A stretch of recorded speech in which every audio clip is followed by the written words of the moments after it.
I'm going to need you to watch something. Just watch this right here.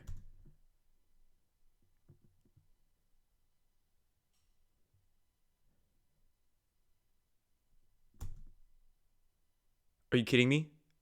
One more time. One more time. What? Miss. Grab that baton. Clock! Damn! Oh my god. I can't stop watching this. I've watched this so many times over the last couple of days. One hitter quitter. He even grabs the baton, goes for the full backswing, and clock! Look at those glasses fly. Go to sleep. Oh my god. So much force behind that knuckle to the mandible. That's good. That dude's gonna need like reconstructive surgery. I guarantee you. He is just done for. And normally, I wouldn't be laughing in this kind of situation. I don't condone violence. I don't like seeing people hurt, right? But let me give you some background information as to why I don't feel so bad in this instance, laughing at this. So this happened in Portland, Oregon in recent days. And what occurred was that there was this group of, they were Trump supporters. They were holding an event to themselves. It was a peaceful demonstration of pro-freedom or something for their beliefs, and it was in Portland.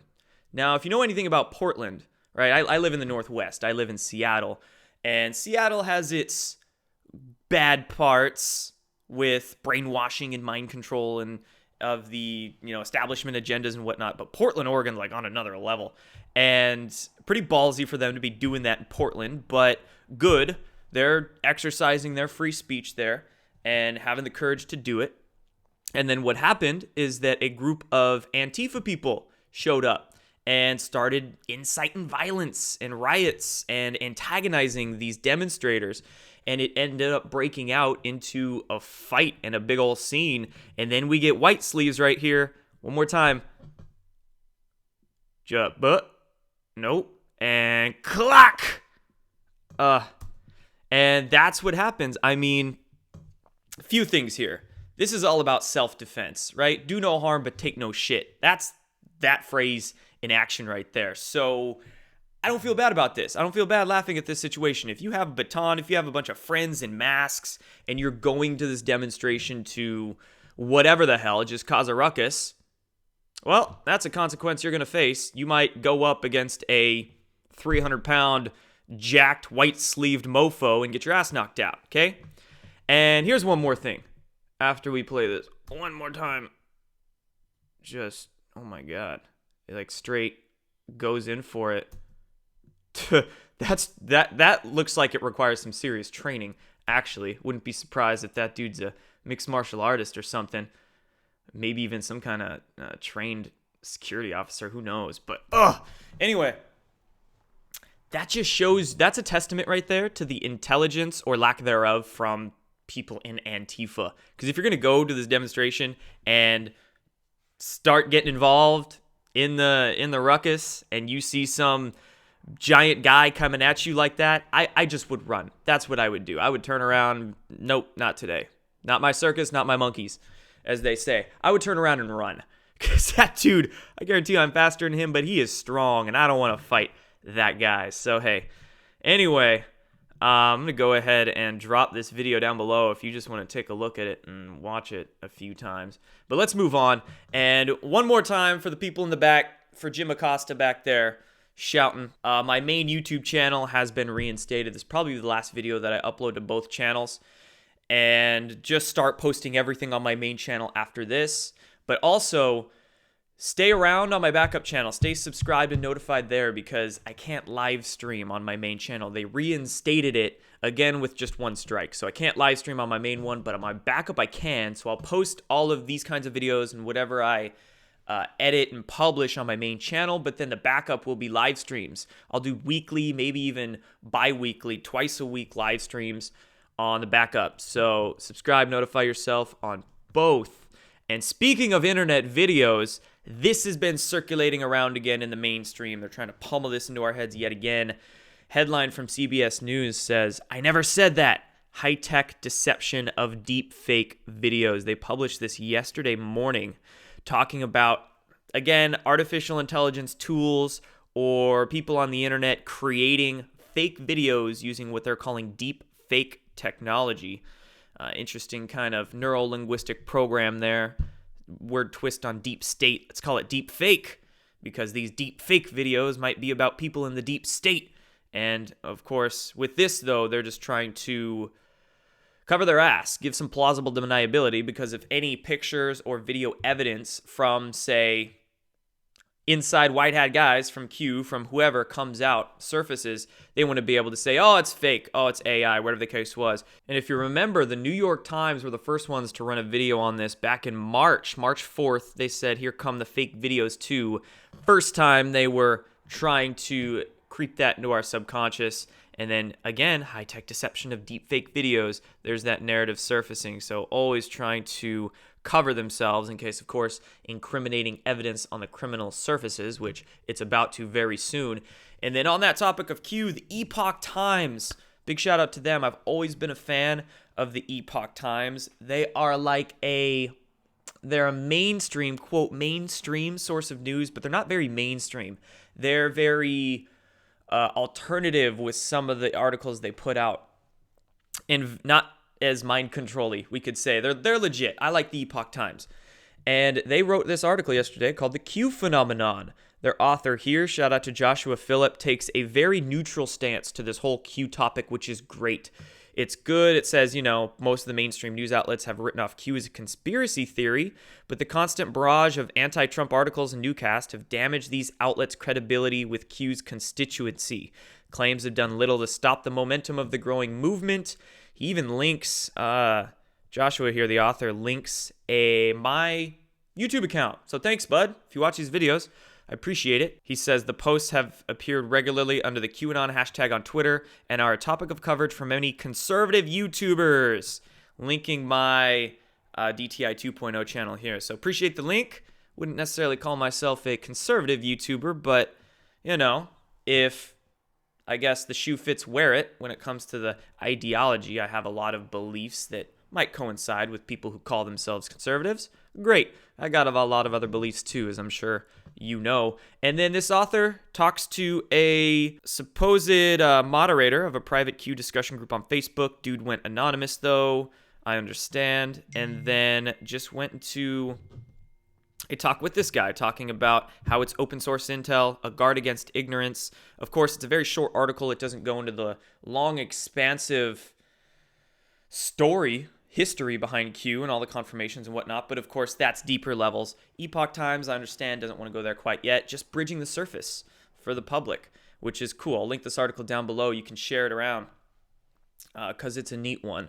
One of the first kind of forays into this topic in an honest way that we're seeing from a mainstream outlet. And before we get into Q's posts and the rest of what I want to talk about today, I want to give a shout out to a sponsor of this YouTube channel, Noble Gold, noblegoldinvestments.com. If you want to invest your money in something that's going to give you a much better long-term growth than the stock market, look into precious metals like gold and silver, and these guys can help you do that. They're based out of Texas, so America-grown, America-based, family-run business. I'll drop a couple links in the description of this video where they wrote some free ebooks. You can pick them up, read them, and see how investing in gold is very easy and very safe to do. So check them out, Noble Gold Investments. Now getting into Q's posts. So we have a handful of them the past couple days, just about 9 of them it looks like here. Let's start with this one. On July 1st, it says, thank you, USSS, United States Secret Service. Then Q posts a link to this article. This article out of the Blaze from the 1st says, stunning revelation buried deep in the IG report blows hole in Lynch-Clinton tarmac meeting narrative, saying that it was coordinated between Attorney General Loretta Lynch and former President Bill Clinton. So they coordinated it. Q says, thank you, USSS, alluding to the fact that the Secret Service likely leaked them this intel, this information, and told on these bad actors. Next post, there will be no civil war. All of this coordinated mainstream media bullshit is designed to instill fear in us and change the narrative. Same thing with the North Korea. I was listening to PBR radio, which I rarely ever do because it makes my ears bleed. But I was listening to them yesterday in the car, and they were parroting that, North Korea out of nowhere 2 weeks ago started adding and building out its nuclear facilities. And we got this intel from some random source. They called it, I think, 38 North, or I see a lot of mainstream media saying it came from an anonymous CIA source. So it's just bullshit coming from nowhere, coming from made up sources, and it's made up information. Coordinated MSM hysteria and trying to instill fear. It's all fake news. And I mentioned this Rasmussen poll in my last video. They're saying 31%, a third of America thinks civil war is likely. I was calling bullshit, and I still am, because many of these polls, many of these statistics, much that we see coming from the establishment all across the board, science, polls, data, quote, evidence is made up bullshit. It's very easy to do. Happens all the time. So I highly doubt that a third of Americans think civil war is actually likely. And the small fraction of America that actually does think civil war is likely, the only reason they do understand is because their brains are still plugged in to that glowing box on the wall they call a television. It's called a television because it's telling you the vision they want you to think. Telling you what to think, not how to think. So the only people that think civil war is likely is those believing those narratives. That's it. Very small fraction. And then Newsweek here, still trying to fan those flames. Is a second civil war likely? 1/3 of Americans think so. Just piggybacking off of that Rasmussen poll. How convenient for that narrative, you see? It's not going to happen. And then Q posts this graphic, this art from Ben Garrison. Thank you, Ben. We rather enjoy this one. Where are we going? We go all. Ben is a cartoonist, very pro-Trump, pro-QAnon even here, cartoonist. You can see this house divided graphic that he drew. Very good graphic here. You can even see the 3D chess with Trump in the world over here. Hemp plant, that's cool. This little divided fight right there, this divided fight, gender, politics, everything here, free speech behind bars. We got a QAnon right there. And then on Twitter, it's 2 days ago, Ben Garrison even says, where we go on, we go all. Nice post on 11/11 there. And another one. A lot of people the past few days have been putting this on Twitter. It's like they're coming out of the Q closet announcement where they post, where we go on, we go all. I saw Roseanne do it. We already know that she's been following along and very open about it. Ben Garrison here did it. I even saw Jack Posobiec do it as well, which is interesting. He used to claim Q was a LARPer and a fake, and then he posted where we go on, we go all. Don't know if it's some kind of optics. Don't know if he's just trying to stay relevant, whatever the case is. But hey, better late than never. Good job, Jack.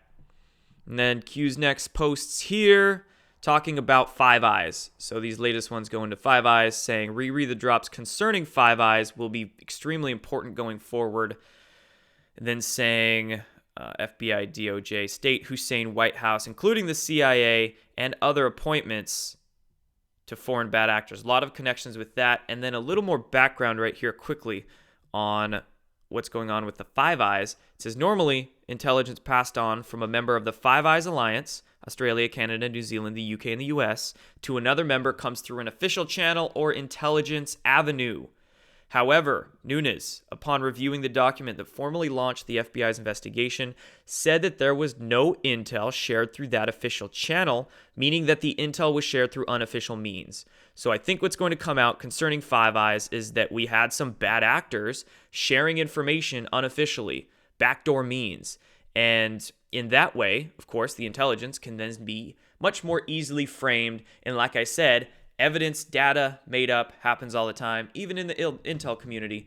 So all of this was done, and as Q confirms a post that he made in the past on April 22nd here, again, late last night, early this morning. So this post that Q posted on April 22nd says, not official product, Five Eyes, listen carefully, no evidence to support POTUS targeting, none. Do you understand the gravity of what's unfolding? Evil and corruption. She had to win at all costs. So basically, looks like through the Five Eyes channels, they, quote, got some intel from, quote, somebody.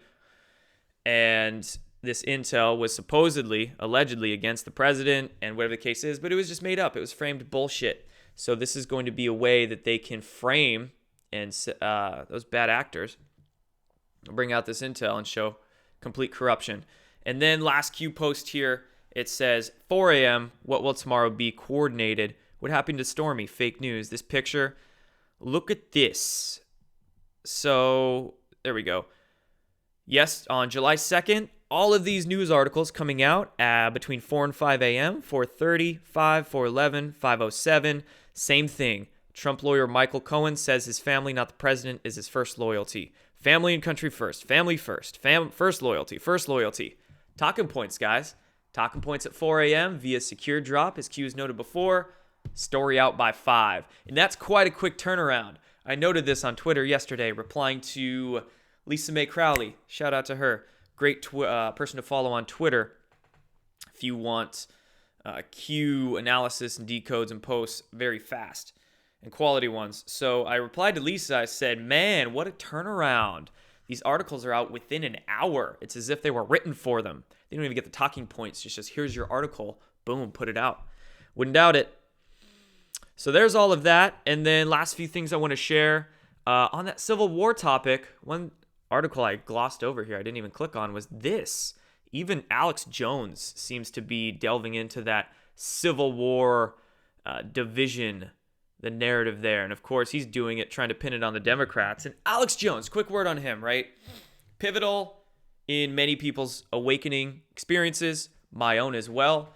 But there's a lot of things positive about him. At the same time, there's a lot of things that he doesn't talk about. A lot of places he doesn't delve into. And at the same time, the truths that he does share, in my opinion, can be done so in a much more efficient, much more helpful manner. Very divisive, very fear-oriented, right? Saying here, breaking Democrats' plan to launch civil war on the 4th of July.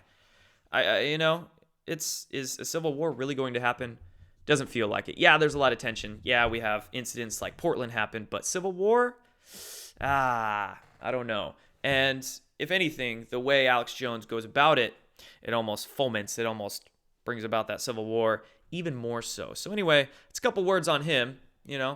Everybody, every pundit, every author, every researcher, they all have pieces to the puzzle, but at the same time, it's not like all of them have all the pieces.